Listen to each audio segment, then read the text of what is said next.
Hi everyone, happy Friday. Here's some of what's heading your way tonight to your news at 9.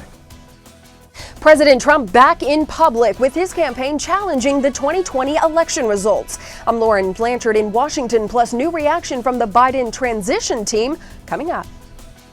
The state of Missouri is reporting a decrease in the number of students in public schools. I'm Zach Dodge with what a few of our local districts are seeing. Coming up. COVID-19 is still having an impact on butchers trying to keep up with the demand for meat just as deer season is about to begin. I'm Kate Kelly with details just ahead. Nick Kelly is weather. This is KOAM News at 9 on Fox 14. The 4 states' most watched news starts now. Thank you for joining us tonight. I'm Jordan Abbey. President Trump and his campaign continue to dispute the results of the 2020 election. Meanwhile, the Biden-Harris transition team is moving forward and looking at what's next for the president-elect. Fox News correspondent Lauren Blanchard reports. Nearly a week after Joe Biden was declared the projected winner of the 2020 election, President Trump has refused to concede. We're moving forward here at the White House under the assumption that there will be a second Trump term. In a number of battleground states where President-elect Joe Biden is leading, the Trump campaign has filed lawsuits alleging irregularities and fraud and accusing election officials of not allowing them access to the ballot counting process. Beginning Friday in Georgia, a hand recount of ballots, which is unlikely to change the outcome. This is an important first step. This lets us know that the accuracy of our integrity of our voting system is there. This is about every legal vote. This is about casting out those that are illegal votes. In an interview with 60 Minutes, former President Barack Obama says President Trump is on a dangerous path. It is one more step in delegitimizing not just the incoming Biden administration, but democracy generally. The Biden-Harris transition team has started to roll out their ideas to address the pandemic, but they have expressed frustration with not having their transition certified by the federal government. We're not interested in having a food fight with the GSA administrator or anyone really. We just want to get access to intelligence information, to threat assessments, to the ongoing work on COVID. President-elect Biden does not have any events planned for this weekend, but his advisors say he'll be speaking with lawmakers and national security experts next week. In Washington, Lauren Blanchard, Fox News. Nick Kelly joining us now with our first look at weather. Good night for some football, I'd say. Yeah, at least we're not going into too cold territory like we did this morning, Jordan. Look at the numbers from Joplin Regional today. 28 for a cold start this morning, but a nice jump to 54, the advertised high for this Friday 13th. Hopefully today was okay for everybody. We've been looking okay from the Skywatch Storm Tracker for now, but underneath the mostly cloudy skies that we've seen all day long, we're finally starting to see signs of more moisture resulting in some developing rain to the south of Grand Lake, hinting at our next storm system ready to ramp things up for tonight and Saturday. As far as temperatures go, most of us sitting in the upper 40s to lower 50s. We'll break down how Saturday's shaping up coming up in a bit, Jordan. Nick, thank you. Police in Parsons, Kansas arrest 2 people for alleged child abuse. Police say they got an anonymous tip about a 2-year-old being abused. While investigating, officers say they found the child with a large amount of bruises. The child was taken to the hospital for evaluation. 2 adults living with the child were arrested. The Oklahoma State Bureau of Investigation is looking into a homicide in Ottawa County that happened last night. The victim, Melvin Shamblin, was shot at a home in Wyandotte, Oklahoma, and was taken to a Joplin hospital where he was pronounced dead. OSBI interviewed several witnesses, including the alleged shooter. Authorities say the alleged shooter was cooperative and was released. Officials are not yet giving any other details. The Joplin Health Department is reporting 2 more COVID-19 related deaths. The patients were both women. One woman was 58 years old, the other was 83. The 2 deaths bring Joplin's total to 50. Missouri Department of Education and Secondary Education is reporting a substantial decrease in school enrollments compared to last year, but our local districts are reporting a less drastic change. KOAM's Zach Dodge has this story. What I would say would lead to that trend is that continued concern and question on COVID. Enrollment in public schools across Missouri is down by 3.2%, according to the State Department of Education. That's around 27,000 students less than was seen last year, with the most pronounced drop being in preschool and kindergarten. But in our area, it's a bit of a different story. Our enrollment has relatively been consistent. Joplin saw their enrollment decrease by 162 students, an around 2% drop. Something that really has helped us is we provide our own virtual school. So families who may have not been sure if they wanted to send their child back this year, we had an option for them. In Neosho, it's a similar story, where in K through 12, they're down by only 75 students. The fact that across the state it's typically been in the pre-K and K classrooms does not surprise me. Quite honestly, as a parent, if I'm going to homeschool my child, it's certainly content-wise, I would think easier for parents to teach kindergarten. And in Diamond, they're actually seeing the opposite this year. Start the school year out, we were up around 50 kids from the end of the school year last year, and so as the new superintendent, I was very pleased with that. White says this year's increase ends a 3 or 4 year downward trend in enrollment. So while none of our local administrators know for sure why the numbers are down in other parts of the state, they're going to keep working to keep serving students here. To continue to show our community and the area the great teachers and great kids and great things that we're doing in our school district so we can draw more families and more kids to come and experience a great quality education. In Jasper and Newton County, Zach Dodge, KOAM News. Webb City School District says their enrollment hasn't dramatically decreased either. The state is currently trying to determine why overall numbers have decreased so dramatically. Well, butchers are backed up on work across the 4 states trying to keep up with the demand for meat as deer season gets underway. KOAM's Kate Kelly shares why hunters may have a hard time finding a processor this year. Robert Anderson loves the thrill of the hunt, but finding a place to take his buck is becoming harder as the years go by, especially in 2020. They're busy with hogs and cattle and things, the traditional things that people raise around the farm.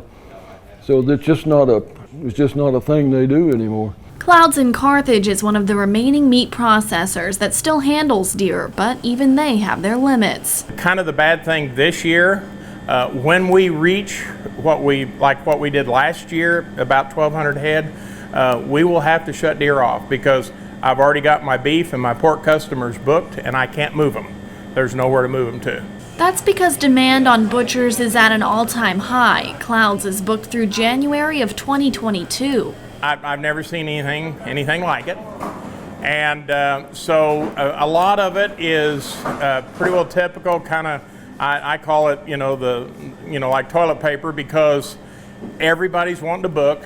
Everybody's afraid they don't have anything and, not going to have meat. The holiday season isn't slowing anything down, and with so many of the major meat processing plants either closed or operating on a partial basis due to COVID-19, more customers are turning to their local butcher. We normally sell some smoked turkeys. We don't have time to make them and we can't find them. And we're still going to do some hams.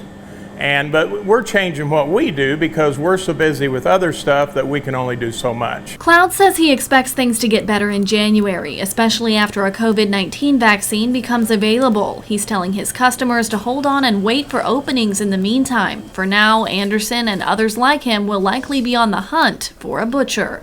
Everybody's afraid of the virus, and everybody, a lot of people are worried about that CWD.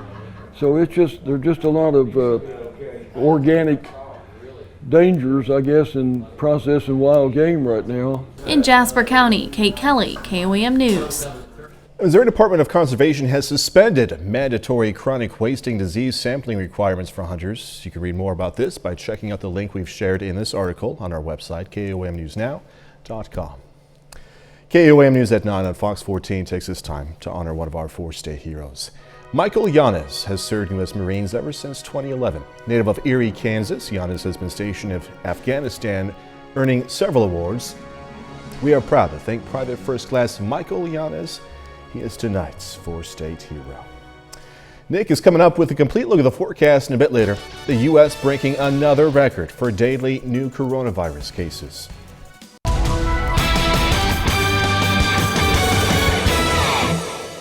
Even though the cloud cover has picked up throughout the course of the day, we managed to keep things quiet so far, but changes are on the way as early as tonight, and certainly as we go into our Saturday. The time-lapse from Indigo Sky showed a quiet day, but we definitely noticed the cloud cover on the increase throughout the course of the afternoon. So far, it's been mainly a lot of mid and upper level cloud cover, but more moisture on the way means that cloud cover is going to have to bring rain back into the mix as we go into tonight and our Saturday. 67 for a mild Thursday yesterday, dropping back into the upper 20s this morning. We did manage a rebound, but chilly again with temperatures topping out in the lower to middle 50s. Underneath all the cloud cover, we haven't seen anything pop up yet on the radar network.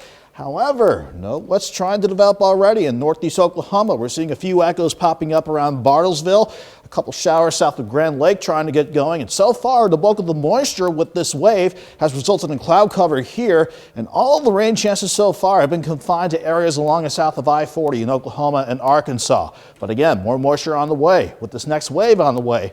And the next front, too. It's going to mean rain chances on the increase throughout the course of the night. 51 in Joplin now, even though it's mostly cloudy up top. We're dry for the time being. A look around the rest of the area has us in the 40s in our northern counties, from 48 in Lamar, 46 in Nevada, but lower 50s elsewhere. We're going to hold like these numbers for the next couple of hours, and then we're going to actually trend upward as our south winds really cranks into gear, up to 53 by 6 a.m. I still think we'll go mild tomorrow with highs in the mid 60s, even though we'll have to contend with clouds and rain and thunderstorm chances for tomorrow. You can see where all this is coming from. A steady stream of cloud cover coming from the desert southwest because of an upper wave working across Arizona. And not only that, this upper wave across southwestern Canada is getting ready to send this cold front our way. That's going to really help to increase the rain chances for Saturday, and behind it, cool us down but dry us out for Sunday.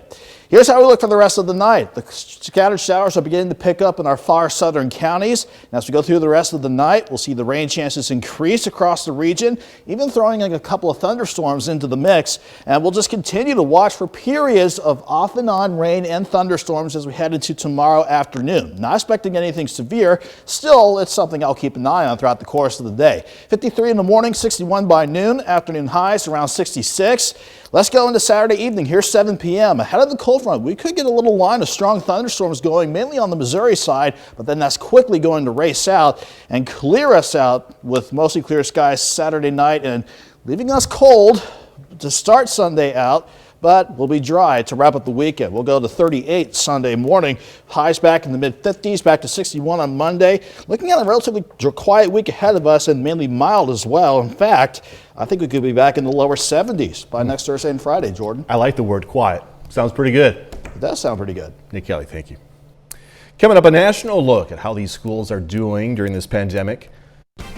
Some schools shift to remote learning for a second time as new coronavirus cases surge. I'm Jeff Paul in Los Angeles. I'll have the details coming up.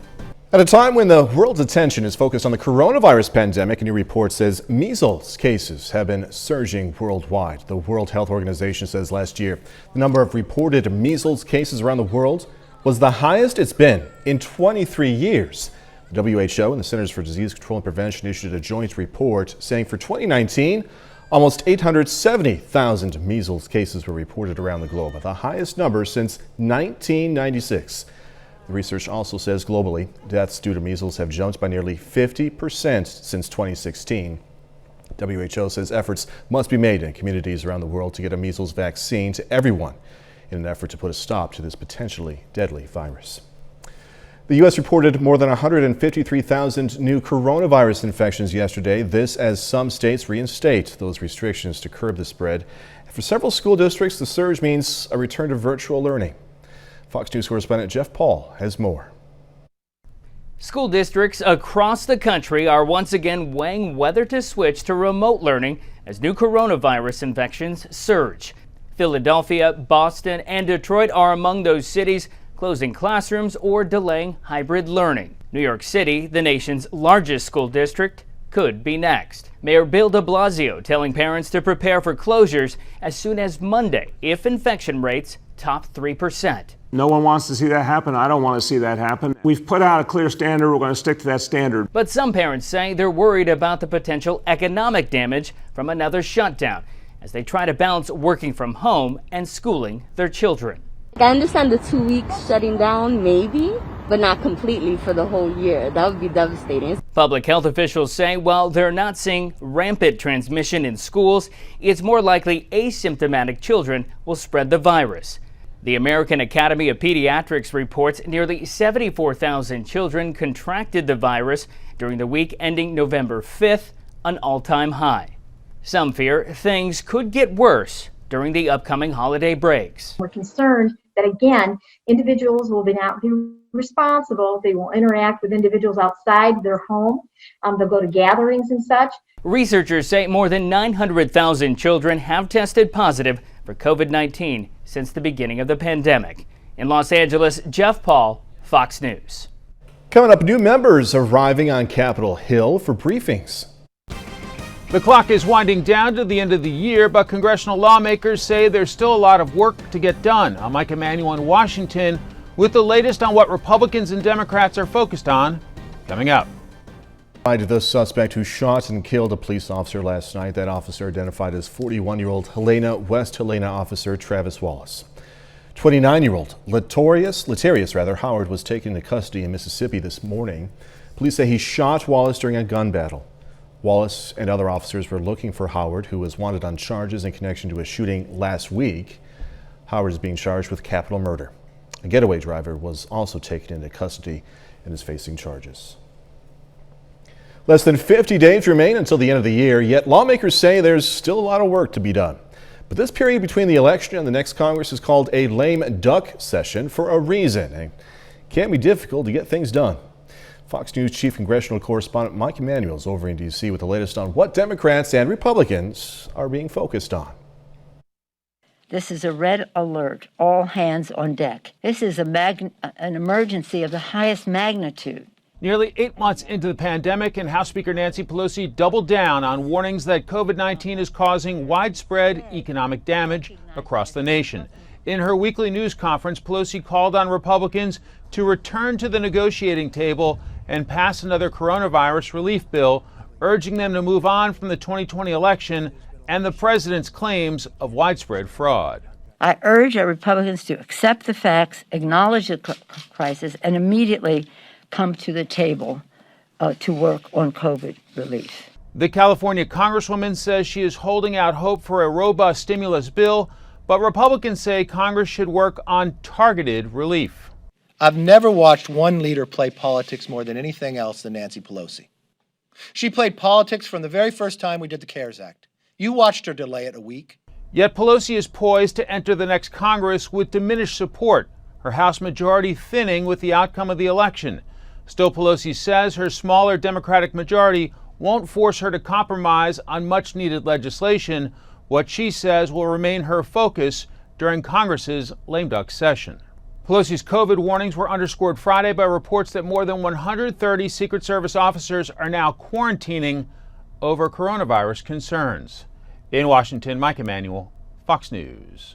Commerce Department says TikTok can operate in the United States for now. The department says the shutdown order would not go into effect pending further legal developments. The Trump administration had been threatening to shut down the app in the U.S., alleging the Chinese-owned video sharing service collects data on millions of Americans. SEC, Securities and Exchange Commission, has charged a former Wells Fargo CEO and a top executive for their roles in allegedly misleading investors. Wells Fargo CEO John Stumpf, Community Bank Chief Carrie Tolstedt were charged today by the government watchdog group.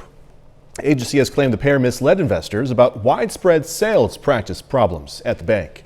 Stumpf will pay $2.5 million to settle the charges. The SEC will litigate fraud charges against Tolstedt in court. Such a surprising scene at a golf course.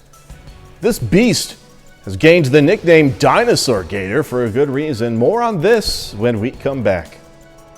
So we got 3 stories for you now, and they all center around some good food. All right, every one of them but one.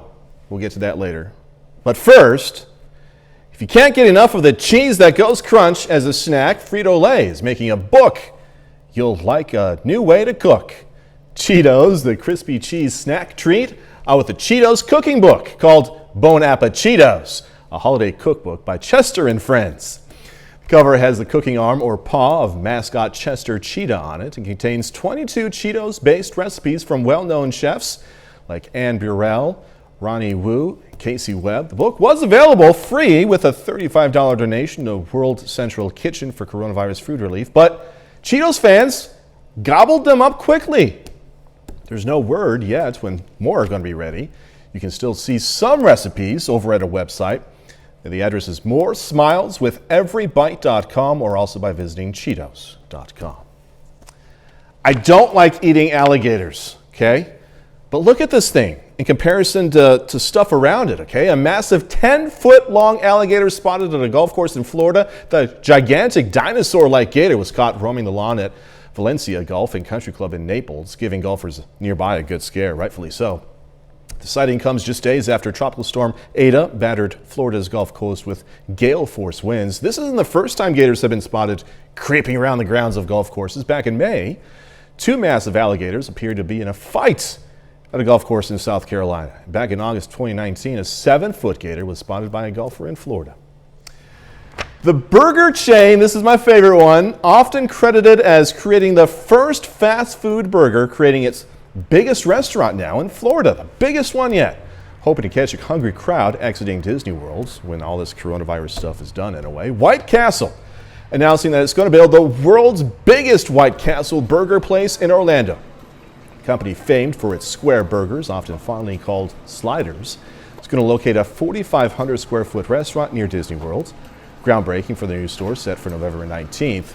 The new venue will provide 120 jobs, have 2 drive-through lanes, indoor and outdoor seating with 24-hour service. Oh my gosh, look at those. Those are heavenly. Plans showing the building to have a fairly modern look, as we saw earlier. White Castle left its last Florida location back in Miami in the 1960s, but a Facebook page campaigned for a return for almost a decade to bring one back. Nick Kelly and I were talking about this.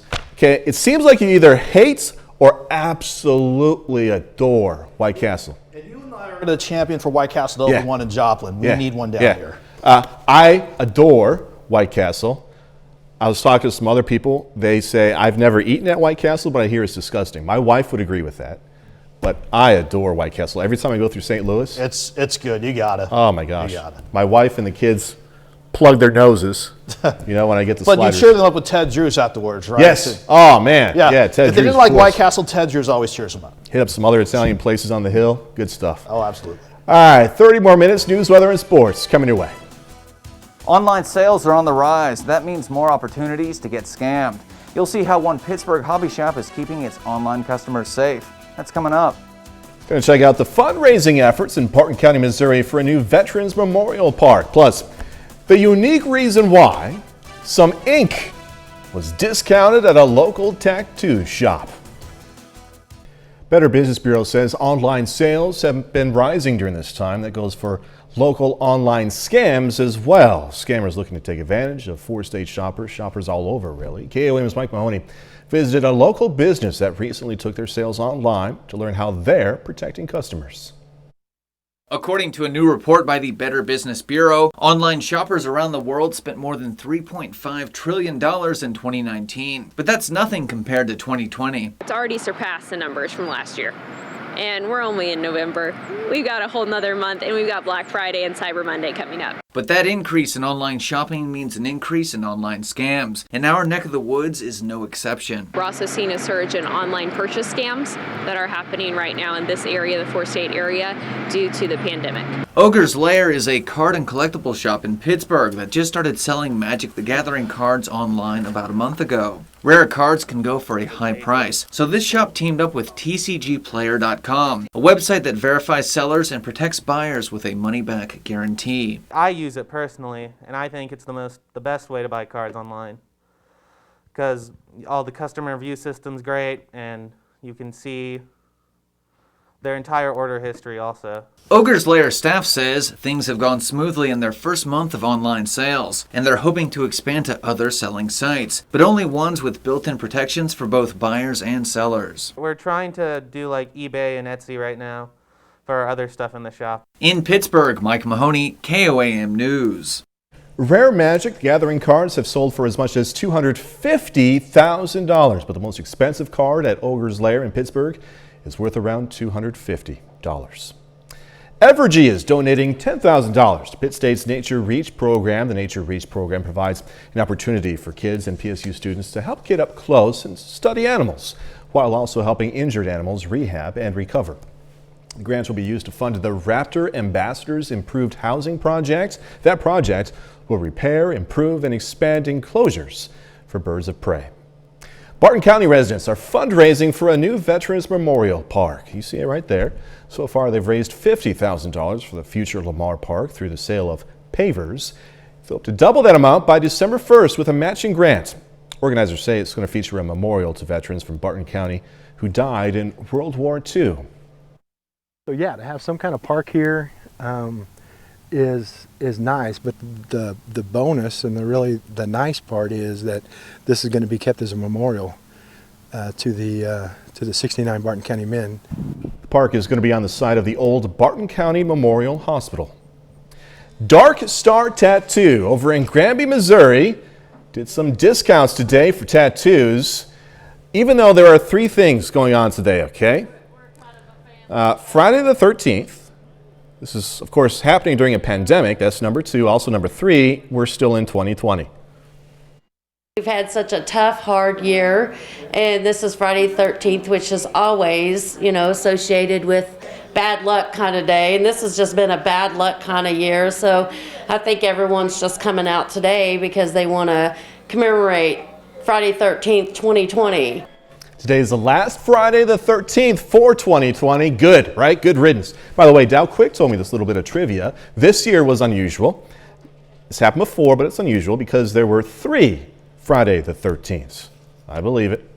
Springfield, Missouri Police Department announced a new program to help first responders know if a person has a disability or special needs that could affect communication. They're offering, as you see right there, 3 emergency alert stickers for free. One is for people with dementia or Alzheimer's. One is for people who are deaf or hard of hearing. Another is for autism or special needs. SPD says their officers already receive training to support people with disabilities. The stickers will help supplement these efforts. Future citizens of the United States are going to have a revised civics test. The U.S. Citizenship and Immigration Services says there's going to be more questions to test the applicant's understanding of U.S. history and civics. The revised test will not change the passing score, which will remain at 60%. People must answer 12 questions correctly out of 20 in order to pass. Applicants who apply for naturalization on or after December 1st of this year will take this updated test. Wegmans, Costco, and Walgreens are among some of the retailers pulling the coconut milk produced by a major Thailand-based manufacturer from store shelves after reports of animal abuse were reported by People for the Ethical Treatment of Animals, or PETA. After conducting an undercover operation, PETA officials claimed monkeys used for the coconut picking industry in Thailand were chained and caged, sometimes in cages barely bigger than the monkeys themselves. And if any tried to fight back, PETA reports the monkeys' teeth would be removed. PETA is now calling on retailers such as Walmart and Target to, quote, reject products of forced monkey labor. A bit later, tropical storm that's moved out, but before it did, it contributed to some major flooding. Raging floodwaters tear through North Carolina homes and roads. I'm Marianne Rafferty with the incredible video coming up.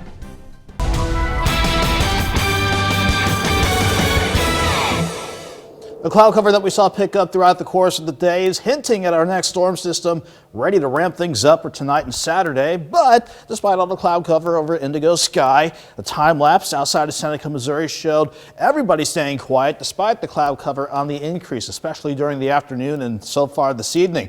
We haven't seen any rain so far underneath all this cloud cover. That being said, we zoom in a little tighter to look at the entire area. We're just starting to see more moisture resulting in showers picking up across northeastern Oklahoma from South Coffeyville down in the Wada and just around Copen and Bartlesville. That's just the start of the rain chances that will pick up and expand in coverage as we go throughout the course of the overnight. In the meantime, Joplin's dry, but you're mostly cloudy and you're chilly for sure, with temperatures holding steady around 51 with that south breeze that at 15 miles per hour.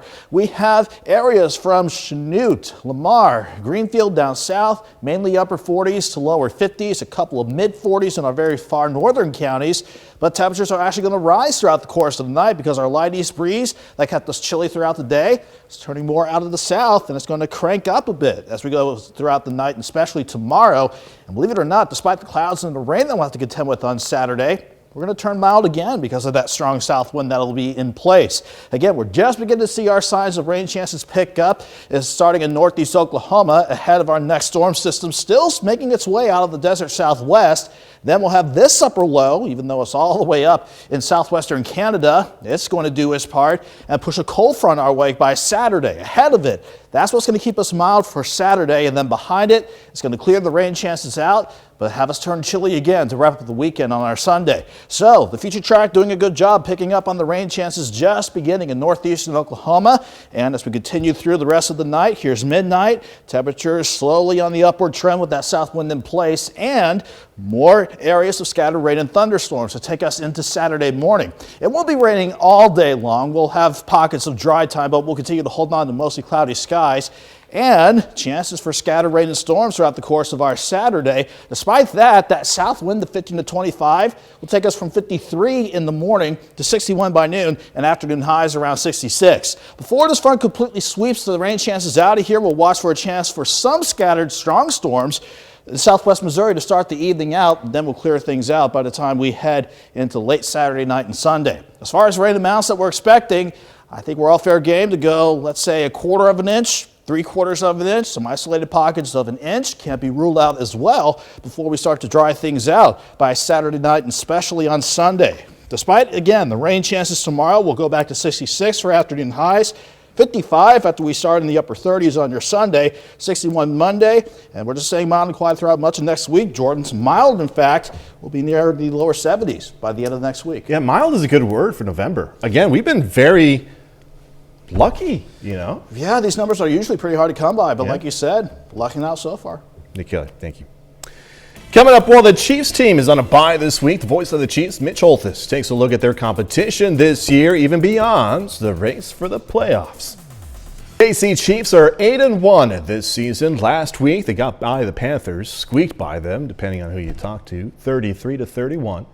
This week is a bye week for the Chiefs, but like we do every Friday night, it's time to hear from the voice of the Chiefs, Mitch Holthus, in this week's Minute with Mitch.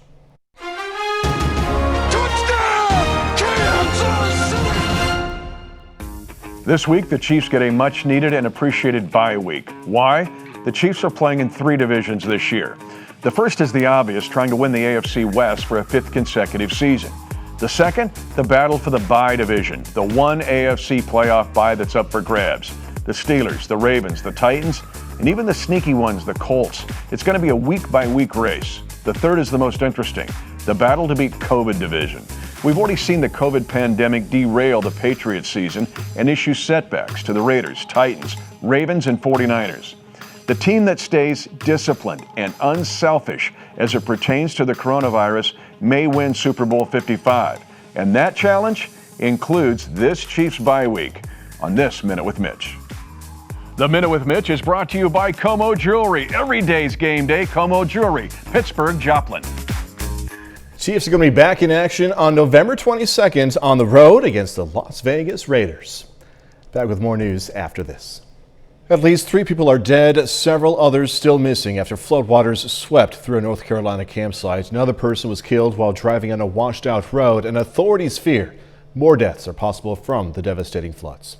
Fox News correspondent Marianne Rafferty reports. Crews rushed to the aid of people stranded in rising floodwaters. North Carolina on Thursday was absolutely soaked by deadly torrential rains, a mix of Etta's moisture and a separate cold front. The flooding's intensity and speed left many rescuees stunned. It was scary because it kept on rising, but whenever we got rescued, it was pretty much, I'm glad we're out of there. The deluge overran major roads, causing accidents and cutting off entire communities. The floods turned homes into islands. It's coming around both sides and slowly inside. Left cars almost completely underwater and swept away campers from a site in Alexander County, northwest of Charlotte. Camping gear and other debris could be seen floating down a swollen river, while search teams spent hours looking for the missing people. At one point, a news crew from the Fox affiliate in Charlotte was in the middle of a live report on the flooding when a portion of the bridge they were standing on collapsed into a raging river. Okay, we're backing up. We're backing up. Other damage is reported at a Baptist church in Salisbury. A lightning strike is believed to have started a fire that broke out in the attic and meeting rooms. This is going to be, of course, an inconvenience, and we'll have to rebuild it and stuff, but the ministry's not going to stop. Many schools were forced to evacuate and plan to conduct remote learning indefinitely. Marianne Rafferty, Fox News. Go see what's next for Fox's action show called Next when we come back. The high-tech stakes are raised on Fox's Next as the action picks up this week with a new episode. We spoke with star Jason Butler-Harner about what's coming up on the new series. Our team is good enough to crack this box. Fox's action thriller Next resumes with the team trying to decrypt an important hard drive and the AI Next going to great lengths to stop them. I haven't found this server. I need a little more time. Audiences will get to know key characters like Jason Butler-Harner's tech exec Ted LeBlanc, as he also chases Next, but on the corporate level. You're going to meet my wife, you're going to learn what Next knows about me, how it's going to push my buttons, and Ted is going to step into some power, courtesy of Next, and we'll see how that goes. Harner adds there are exciting things coming up based on technology today that I think are going to be particularly relevant for where we are right now in the country and in the world right now. Here we all at homes, on our screens, on our devices. So I think there's something great about the show, which is appreciative of all that we have with technology, but also slightly wary of what it means. He says he is conscious of his screen time. I went away for a week, and part of that birthday trip was being off the grid and in good news, I was camping, so I couldn't really get on it. And working on the series has led to interesting and ongoing cast conversations. We're on a constant thread with each other, comparing things that we've heard about the show or about technology in every form, from book to podcast. See what's next on Next Tuesday night right here on Fox. In Hollywood, Ashley Dvorkin, Fox News. That's our time for tonight. Thanks for joining us. We're going to leave you with video of a drone display, an awesome display over in South Korea, meant to thank frontline workers. Have a great, safe weekend. Do this all again tomorrow. See you then.